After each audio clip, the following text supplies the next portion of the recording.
Are you interested in a job as a HR assistant at Amazon?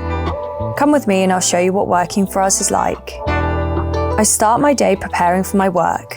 First and foremost, I see which appointments are coming up today and how the day is organised. I am the face of the Human Resources department of our employees in the Logistics Centre. At the beginning, I prepare everyone for the up-and-coming work, review the tasks to be worked on and discuss my day with the team. I also organise staff consultation hours and check in the shift schedules and attendance data. My responsibilities include checking that all working time accounts are balanced and correct.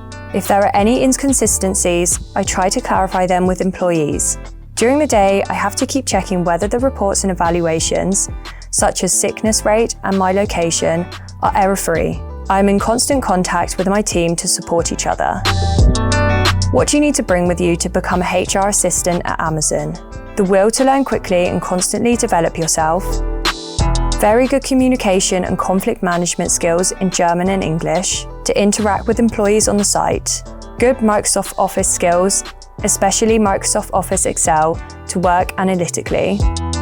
Do you want to be part of the HR department at Amazon? Then apply online at amazon.jobs. We're looking forward to your application. It's always day one.